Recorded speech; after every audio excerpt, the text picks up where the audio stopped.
Okay, magandang araw po sa ating lahat, mga kapatid, mga kaibigan, at sa lahat po na nais makinig po ng salita ng Diyos. Welcome po kayo sa ating presentation, at lalo na po sa special na presentation sa oras na ito. Natin pong buksan na maunawaan natin ang dalawang aklat ng Biblia na ito'y pinuno ng hula, ang aklat po ng Daniel and Revelation. At kung ating tingnan po, ito ang magdadala sa atin sa presenteng katotohanan, na itong katotohanan na ng Diyos mabuksan sa ating kapanahonan, na kung saan ang lahat ngayon ng mga Kristiyano, lahat ng tao sa buong mundo, itong last book of Revelation hindi pa po nabuksan sa kanila, hindi pa naunawaan, na ito'y kailangang maunawaan natin, lalo na sa ating panahon ngayon, no? So, dito tayo po-focus sa ating pag-aral sa last book, at bago natin bigyan ng daan na tayo'y magbukas at magpasimula, atin mo nang hilingin ang guidance ng Banal na Espiritu at tayo'y manalangin. Dakila po namin Ama, ang trono niyo po ay nasa kataas-taasan ng mga langit. Maraming salamat po Ama sa isang pagkakataon muli, sa isang special na aming request sa inyo. Gabayan kami sa aming pag-aaral sa inyong mga banal na salita, lalo na po sa aklat ng Apokalipsis at ng Daniel. Tulungan kami na maunawaan namin ito, lalo na po sa mga makinig, na maunawaan nila ang huling mensahe, huling babala, huling inyong ibinigay na paghahanda sa inyong bayan bago ang pagdating ng Panginoon. Mahanda kami sa buong buhay namin na ang buong katotohanan na naghahanda sa amin, aming maunawaan ito. Patawad po sa mga pagkukulang at pagkakasala. Purihin ka po Ama sa walang hanggan. Maraming salamat sa lahat at ang pagpapanayang tanggapin, lalo na ang inyong banal na Espiritu sumasapit sa amin sa oras na ito, sa pangalan po ng aming Panginoong Hesus. Amen. Okay, sa mga nais pong makinig sa atin pong presentation na to, ay bigyan nating daan, maunawaan po ninyo itong salita po ng Diyos na napakahalaga sa lahat ng mahalaga, no? Kasi po, kung ating tingnan, napakarami po ngayon ang naligaw sa katotohanan. Ligaw na ligaw sa talagang hindi naintindihan po ang inyong salita, lalo na ang salita para sa huling mga araw. Ngayon tingnan natin, at atin pong ipipresent ngayon para po sa mga tagapakinig, ipipresent natin kung paano nyo po maunawaan ang aklat ni Daniel and Revelation. Now tingnan natin po, dahil tayo ang binigyan ng pagkakataon na binigyan ng pananalitang ito na sa Revelation 1:3, kung inyo pong naunawaan at inyo pong naintindihan itong Revelation 1:3, sa po dito, napalad ang bumabasa at ang nangakikinig ng mga salita ng hula at tumutupad ng mga bagay na nangasusulat doon, sapagkat ang panahoy malapit na. Now po, kung makita natin na ang panahon ay malapit na, ang lahat pong nakaunawa dito sa aklat ng Apokalipsis, mapalad po sila, no? Hindi ang tinutukoy ditong mapalad na yung bumabasa sa buong Biblia, okay rin po, maganda yun. Pero ang tinutukoy niyang mapalad, itong aklat po ng hula ng Revelation. Daniel Revelation po ang tinutukoy dito, no? Now, kung ating tingnan, at para magkaroon kayo ng view, kung bakit napaka-importante ang Daniel Revelation para sa ating panahon, sana po ito buksan nyo ang inyong kaisipan, at ito'y maunawaan nyo kung gaano kahalaga ang Daniel Revelation sa ating panahon. Tingnan natin po, no? Para makita nyo ang sequence, ang history, mula paglalang, mula paglikha, hanggang katapusan. Mula Eden hanggang sa New Heaven and New Earth. Kasi po, kailangan ninyong unawaan itong Bible, kasi hindi ito sinulat ang Bible po na para bang ating binabasa lang na kung paano siya babasahin. Kailangan maunawaan din natin ang pagkalagay nito, ang sit-up nito, ang settings nito, ang paglagay ng Panginoon, pagbigay ng Diyos, kung bakit nauna ang Genesis, bakit nahuli ang Revelation. Kaya tingnan natin po na bakit hindi siya inilagay kahit saan-saan na lang. Bakit siya napakagandang pagka-arrange sa Bible. Now, kung tingnan natin po ang Genesis, mula Genesis, tingnan niyo po ang Genesis. Ang Genesis, dito ang simula. Di po ba ang Genesis, nandiyan yung simula ng paglikha, simula ng history ng sanglibutan, simula din ng tao. Ito po ang beginning. Kaya Genesis means beginning. Dito ang pasimula ng lahat ng bagay. Kaya napakaganda po kung yung maunawaan yan. Now, sa kapanahonan ng Genesis, wala pa kayo roon. Wala pa tayo doon.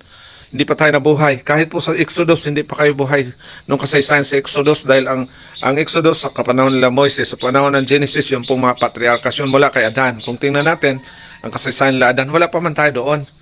Now, sa Leviticus bilang Deuteronomy, Josue, wala pa tayo dito, hindi pa tayo nabuhay.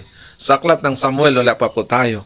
Ngunit nag-iwan po sila ng history para sa atin, para may mabasa tayo at malaman natin kung anong mga kasaysayan ang nangyari noon. Now, kung tingnan natin po hanggang Job, wala pa tayo, hindi tayo kasama sa kanilang history. Hanggang po sa Malakay, kung tingnan nyo po ang huling aklat ng Old Testament, hindi tayo kasama sa history.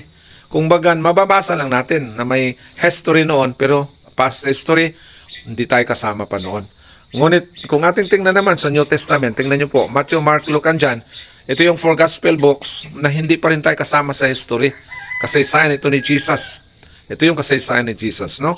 Now, tingnan natin kung saan tayo nakapasok na kasaysayan. Kasi po, para maintindihan nyo ang sequence ng Bible, para hindi tayo malito kung anong kapanahonan na tayo ngayon, saan tayo mag-focus sa ating pag-aral dahil marami po nakafocus sila sa New Testament lang. Ang iba nga, hindi na binubuksan ang Revelation.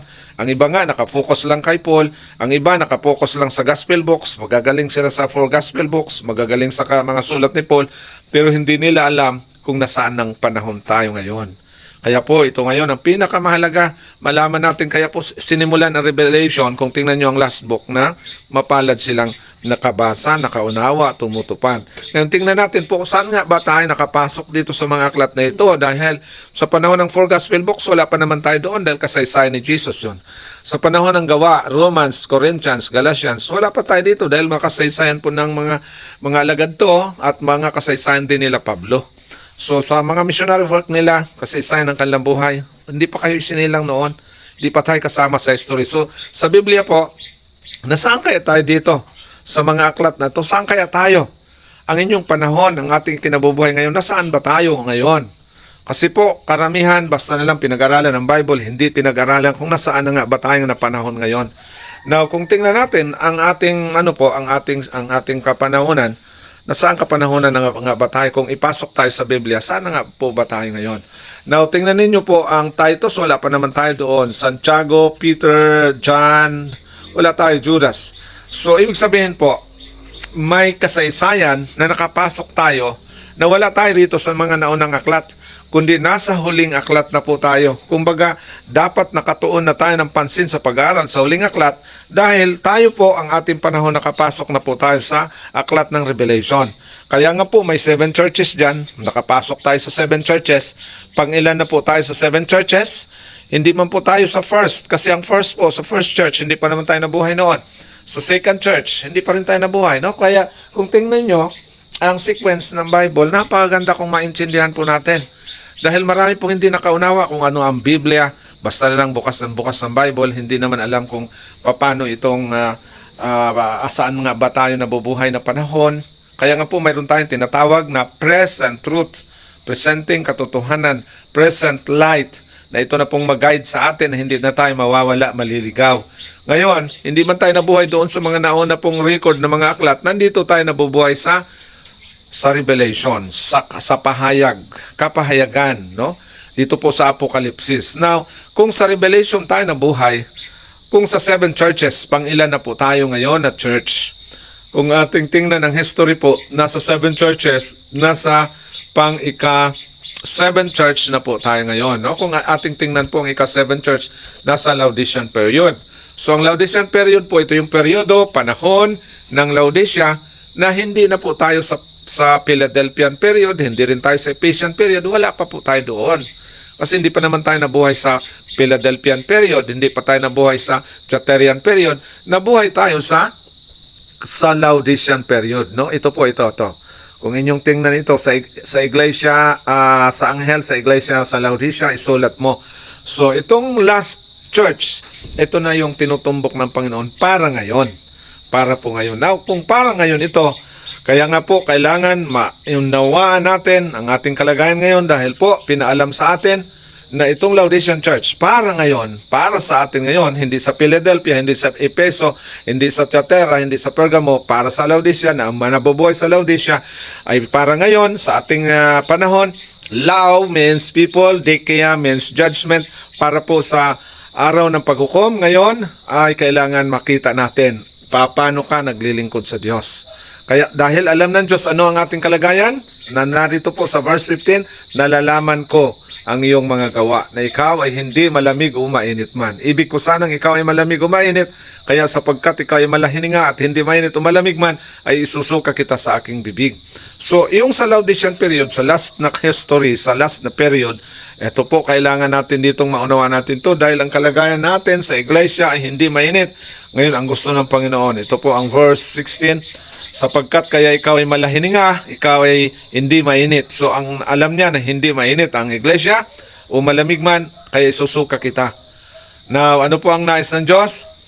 Ito po ang nais niya. Ano sa verse 15? Nalalaman ko yung mga gawa na ikaw ay hindi malamig o mainit. Ibig ko sanang ikaw ay malamig o mainit. Malamig o mainit. Malamig, hindi ibig sabihin tanggapin ng Diyos yung tanggapin man siya pero kailangan uminit pa rin. Dahil ang malamig po ibig sabihin hindi pa nakaalam yun ng katotohanan. Wala siyang pagkaalam, malamig talaga siya. Dahil ang gusto ng Diyos, uminit siya. Dahil po ang malamig, kailangan siyang turuan. Ito namang painitin. Ito namang mainit, ito na ang kailangang i-maintain. Huwag po i-maintain natin yung pagiging malahininga dahil ito ang kinasusuklaman ng Diyos. Dahil may alam siya na hindi naman niya gagawin.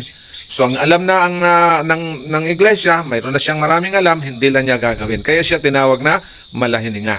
Ang ibig sabihin po, lukewarm, no?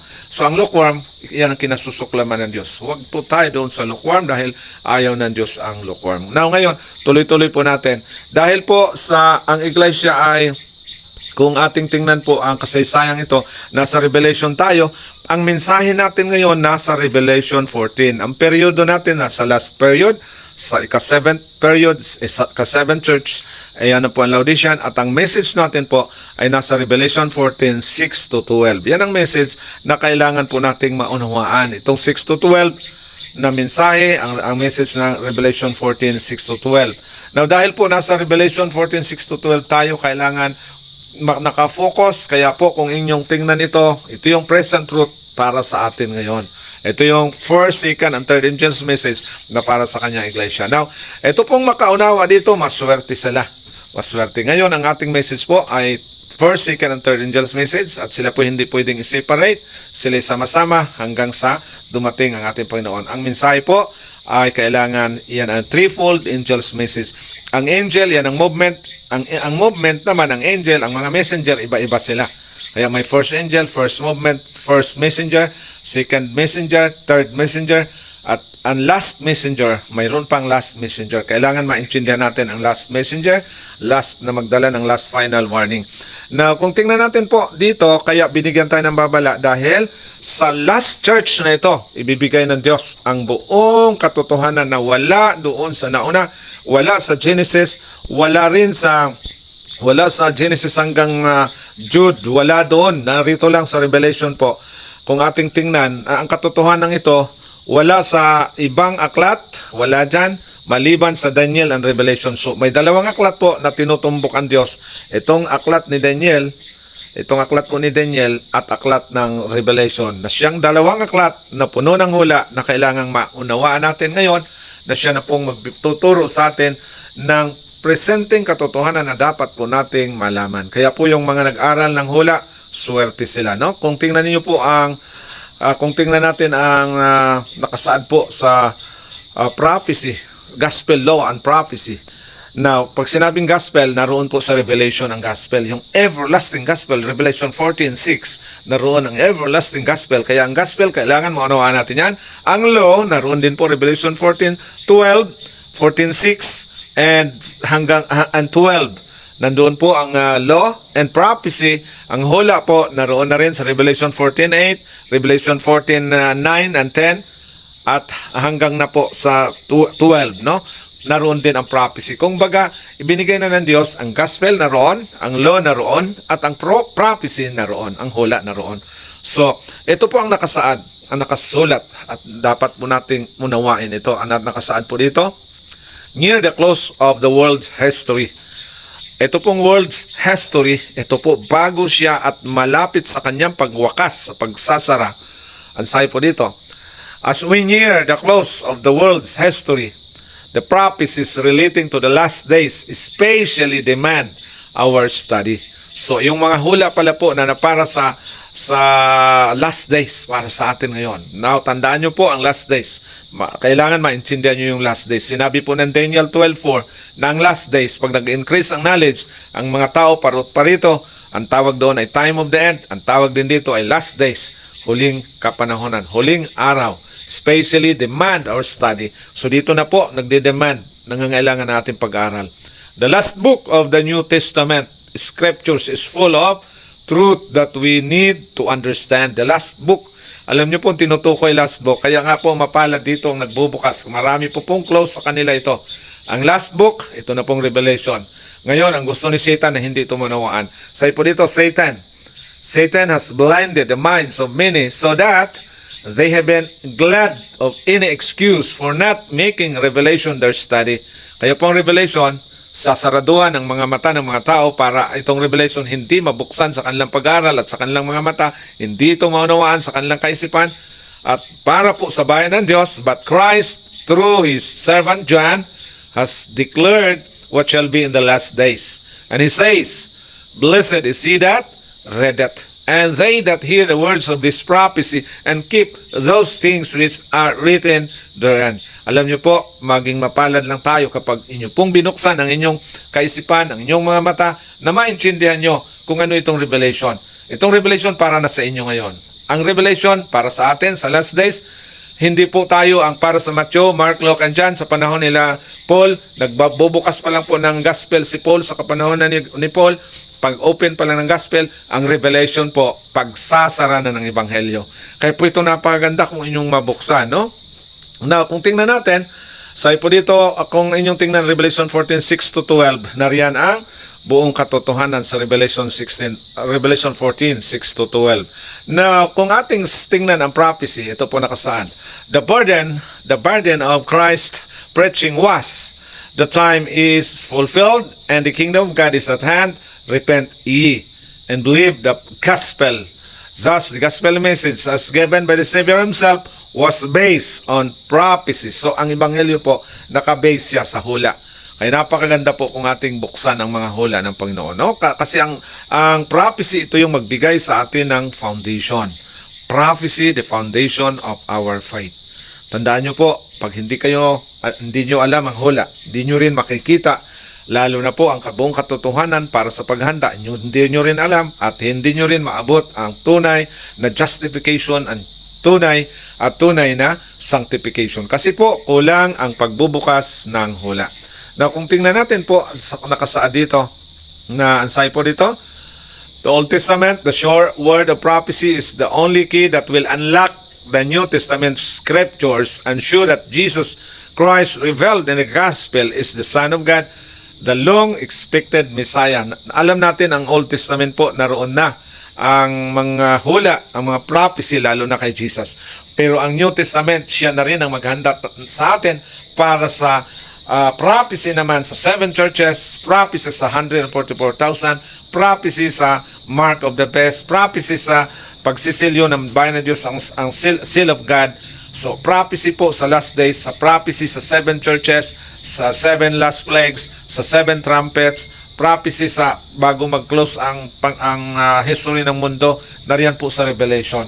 Ibinigay ng Diyos, lalo na po ang closing work of the gospel message, lalo na ang sealing of the 144,000 prophecy, bago po ang 7 last plagues. At bago ang second coming, pinahula na sa Revelation, ang second coming dahil po sa Revelation, dito na magwawakas lahat ng history sa Revelation. Hanggang papasok na tayo doon po sa langit na bayan. Dahil sa Revelation, siya na pong mag-end, mag-close ng gospel, at narito sa Revelation ang tinatawag pong special light na ibinigay ng Diyos sa kanyang bayan. No?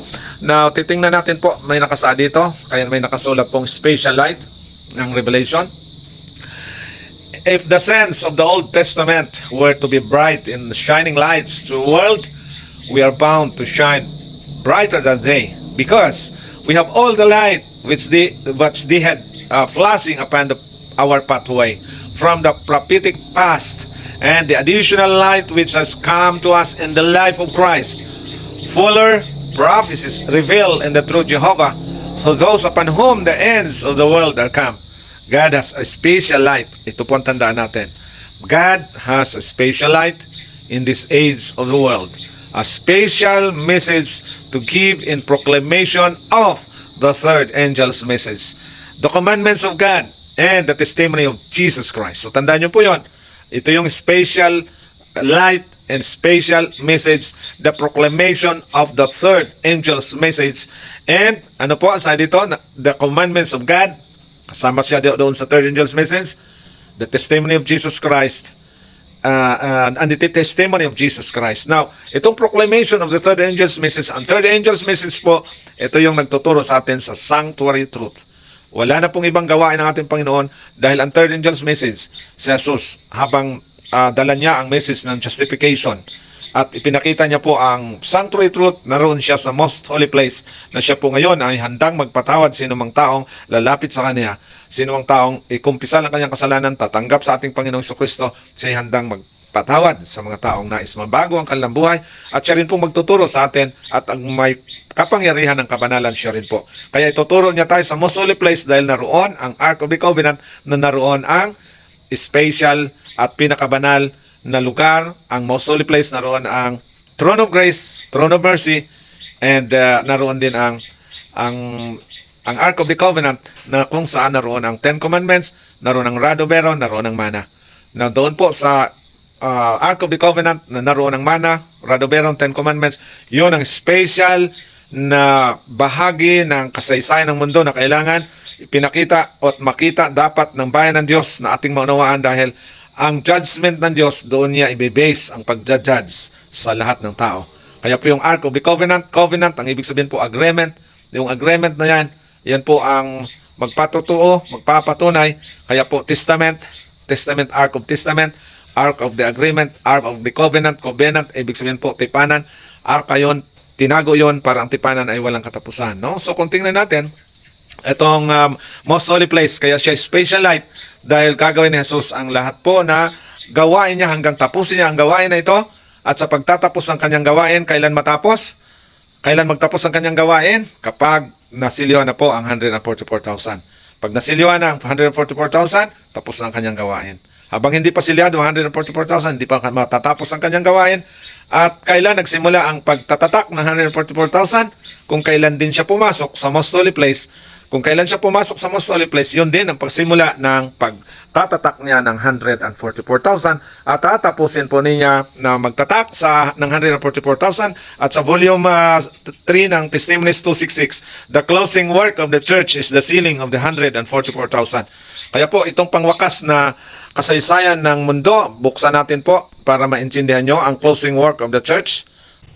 Okay, ito po ang isinaad sa volume 3, Testimonies 266. Sabi po dito, the true people of God who have the spirit of the work of the Lord and the salvation of souls at heart will ever view sin in its real sinful character. They will always be on the side of the faithful and plain dealing with sins, which easily beset the people of God, especially in the closing work for the church in the sealing time of the 144,000 who are to stand without fault before the throne of God, will they feel most deeply the wrongs of God's professed people. This is forcibly set forth by the prophet's illustrations of the last work under the figure of the men, each having slaughter weapon in his hand. Now, tingnan nyo po, makita natin dito, nang sabi po dito, especially in the closing work of the church. So, ang closing work of the church po, pagwakas, closing, pag ibig sabihin po, closing work, pangwakas na gawain, pangsarang gawain ng iglesia. Ano po? In the sealing time, sa pagsisilyo ng 144,000 who are to stand without fault before the throne of God. Sila po ay tatayo sa throne of God na without fault, wala pong mga kapintasan, no? So kung tingnan natin ito, ang closing work of the church, kaya nga po sa Ebanghelyo ng Panginoon, sa Revelation, nandito na po tayo sa Revelation, kaya wag po tayong magpadaya na ang Revelation po maiwan sa inyo. Itong Revelation, siya na po ang pangwakas. Ito na yung Revelation, central theme nito, second coming, ang Revelation, pahayag. Ang second coming po ang pinaka-central theme ng Revelation. At ang Revelation po itong pahayag, ito yung closing work ng Ebanghelyo, ng Gospel. Siya na pong magsara ang Revelation. Kaya tandaan nyo po, nasa Revelation 3 na tayo. At ang ating Gospel ngayon, ang ating dalhin ay nasa Revelation 14 at Revelation 14:6-12. At ang conclusion ng 12, ito po nakalagay, narito ang pagtsatsaga ng mga banal. So kailangan po magtsaga tayo. May tsatsagaan po kayo, mga kapatid, mga kaibigan. Kailangan magtsaga tayo na ano po, ng mga nagsisitupad na mga utos ng Diyos. Kaya kung magtsaga kayo na inyong ingatan ang utos ng Diyos at ng pananampalataya kay Jesus or faith of Jesus, sa English po kasi ay, ang nakasaad po sa English ay faith of Jesus. So ang faith ni Jesus ay maging ating faith. Kaya yung pinabili sa atin, itong faith of Jesus, commandments of God, here is patience of the saints. Kaya magtyaga po tayo. Sa mga banal po na mga anak ng Diyos, sa mga tinuruan, kung ano po ang present truth, kung ano ang kabanalan, kung ano ang justification, magtyaga po tayo doon. Sa ating devotional, lalo na sa devotional, every morning, magtyaga po kayo. Sa pagsamba, magtyaga tayo. Sa prayer, magtyaga tayo. Sa ating mga pag-awit sa Panginoon, magtyaga tayo. Sa pagsamba, lalo na sa ikapitong araw, magtyaga tayo dahil iyong mga saints, magtyaga sila na kanilang ingatan ang kautusan ng Diyos. Kahit sa panahon ng tribulation, kahit sa persecution, kahit sa kahirapan, magtyaga kayo na inyong ingatan ang kautusan ng Diyos at pananampalataya ni Jesus. Now, tandaan nyo po, nasa huling aklat na tayo. Kaya dito tayo focus sa huling aklat ng Biblia, ang Revelation. Narito ang special message, ang proclamation of the gospel of the third angel's message, the commandments of God, and the testimony of Jesus Christ. Yung hindi pa po nakaalam nito, kaya tandaan natin, bubuksan natin po ang Biblia, magbubukas tayo paunti-unti sa Biblia na inyo pong maunawaan ito. So, nasaan tayong panahon ngayon? Hindi tayo sa panahon ng Genesis, wala tayo sa Exodus, wala tayo sa anumang aklat sa hanggang sa Malakay, wala tayo roon. Sa Matthew, wala pa tayo roon. Nasaan aklat na po tayo dapat nakafocus at ang ating present truth. So kung nasaan na po ang present truth ngayon, kaya ito yung inyong tandaan. Narito na po tayo sa aklat ng Apokalipsis. Kung titingnan po natin itong history ng Bible, mula Genesis hanggang Revelation, ang Bible pala po, mula beginning hanggang ending. Kaya ang ending, tingnan nyo po ang Revelation, pinaka-end, hanggang New Heaven and New Earth. Itong chapter 22 po ng Revelation, ito na yung ending. Dito na magwawakas lahat. Hindi po tayo magwawakas sa Matthew. Hindi tayo magwawakas sa sulat ni Pablo. Wala po doong pagwawakas. Ang pagwawakas po ay narito na sa Revelation. Now, ang Revelation, walang magdagdag dapat. Kaya po, nagsalita ang anghel, blessed is he that read it. Pag nakabasa ka nito, nakaunawa ka dito, mapalad ka. At lalo na ating ingatan ng mga nakasulat dito sapagkat ang panahon ay malapit na. No? So, mapalad tayo. At huwag dagdagan. Itong Revelation po, itong nakasaad po dito, kung ating basahin ang Tagalog pong pagkasulat sa po dito, ang aking sinasaksihan sa bawat taong nakikinig sa mga salita ng hula ng aklat na ito. Kung ang sino man ay magdagdag sa mga ito, ay daragdagan siya ng Diyos ng mga salot sa nakasulat sa aklat na ito. Kaya huwag dagdagan ng hula. Yung nakasulat na. At kung ang sino man mag-alis ng mga salita ng aklat sa hulang ito, ay aalisin ng Diyos ang kanyang bahagi sa punong kahoy ng buhay at sa bayang banal na nakasulat sa aklat na ito. So, sa mga hula po sa Revelation, huwag nating dagdagan. Huwag ring bawasan. Now, kung wala nga kayong alam, ay di bawas ang inyong karunungan, wala nga kayong magagawa. Kung dagdagan naman, ano naman ang inyong idadagdag? Wala naman kayong maidagdag siguro dyan sa Revelation. Ang atin po, pag-aralan natin lahat ang Revelation. Dahil para sa inyo yung Revelation. Para sa atin ngayon. Hindi para kina Pablo. Sila Pablo po, hindi alam ang Revelation. Para yan sa last days ang Revelation. Walang alam ang mga alagad na Revelation. Wala rin silang alam sa seal of God. Sa 666, wala silang alam. Para na po yan sa atin ngayon. Ngayon, dahil ang may alam sa 666 ay tayo, kaya ating fokusan itong Revelation at itong kinapablong mga sulat po dahil beginning ng gospel yon para inintroduce si Jesucristo sa buong mundo. Alam na natin kung paano tinanggap si Jesus, yung mga tumanggap kay Jesus. Magpasalamat po na tinanggap si Jesus, na siya ang ating pinakapag-asa sa ating buhay, siya ang daan, buhay at katotohanan. Tinanggap nila, ngunit po ang hula, kailangan nilang malaman dahil si Jesus din nagsalita, kailangan mag-aral sa salita ng hula. Ngayon, ang Ebanghelyo, kasama po doon sa hula, kasama ng kanyang kautosan, sama-sama po yon. Kaya huwag sana dapat magkulang kayo ng hula, Dahil kung may Jesus kayo na walang hula, ibig sabihin po, may Jesus kayo na hindi nyo alam yung kinabukasan nyo, hindi nyo alam kung sisilyuhan kayo, hindi nyo alam na mamarkahan na pala kayo ng hayop, hindi nyo alam, hindi natin alam na tayo pala ay sakop na ng dyablo kahit po may Jesus tayo. Kasi hindi lahat naman nag-aral ng Biblia, hindi rin lahat na tumawag sa Panginoon sa Matthew 7:21 na makapasok sa karya ng langit, kundi yung gumawa lang ng kalooban ng ating amang nasa langit. Kaya po kung ating tingnan ang kalooban ng Diyos dito po sa Revelation, kaya ito ay kailangan mabuksan para sa atin ngayon dahil para mapalad tayo. Ano po ang Revelation? Ito yung closing work of the gospel message. Dito na rin po ang pinaka-central theme, the second coming of Christ. Ang pinaka-centrong tema, paghahanda na para ating salubungin sa Jesus sa kanyang pangalawang pagparito. Kaya po mapalad yung mga naghahanda ngayon. At nais ng Diyos, maabot natin ang tunay na justification, ang pag-aaring ganap, at ang tunay na pag-aaring ganap, justification by faith, at ang tunay na kabanalan ng ating buhay. Marami pong hindi mapabanal dahil marami ang naglalabag, nagsuway, at hindi alam kung ano ang kautusan ng Diyos.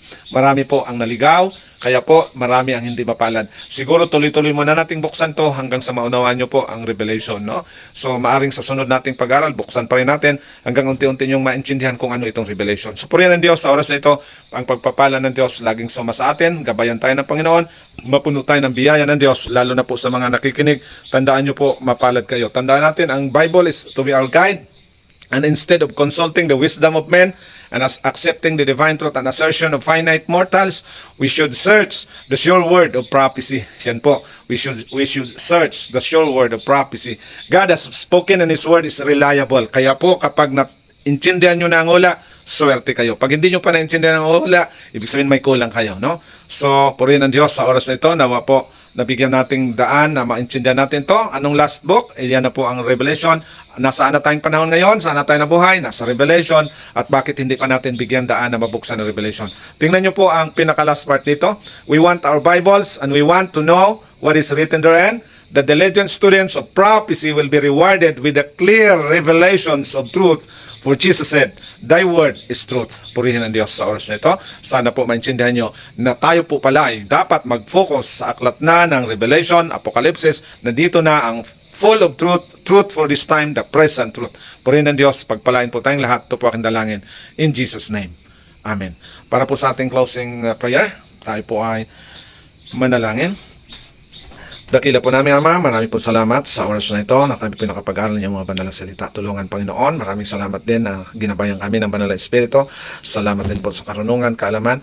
Pagpalain din ng mga nakinig. Tulungan sila maunawaan, Panginoon, ang huling aklat ng Apokalipsis, ng Biblia, na ito ang Apokalipsis, na nais ninyo na mabuksan sa aming kapanahonan. Sapagkat ito ang presenting panahon para sa mga nabubuhay ngayon na kailangan mailantad, makita, maunawaan ng lahat ng taong nais sumalubong sa aming Panginoong Jesucristo. Nais mahanda at maging ma-justify ang kanilang kasalanan at mabigyan ng kabanalan ang buhay dahil po sa pagsunod at pagkaunawa ng katotohanan. Purihin ka, O Diyos, purihin ka mas walang hanggan. Maraming salamat na sa huling kaarawang ito, inyong binuksan sa amin ang huling aklat upang mahanda po kaming lahat. Hindi po kami masasaraduhan at kami masilihan at maging kabilang po lalo na sa 144,000. Patawad sa mga pagkukulat, pagkakasala. Pagpalain nyo lahat ang mga makikinig, mabibless ang kanilang buhay at lalo pa po sa masunod naming mga pag-aaralan na maintindihan nila itong lahat ng mga ito.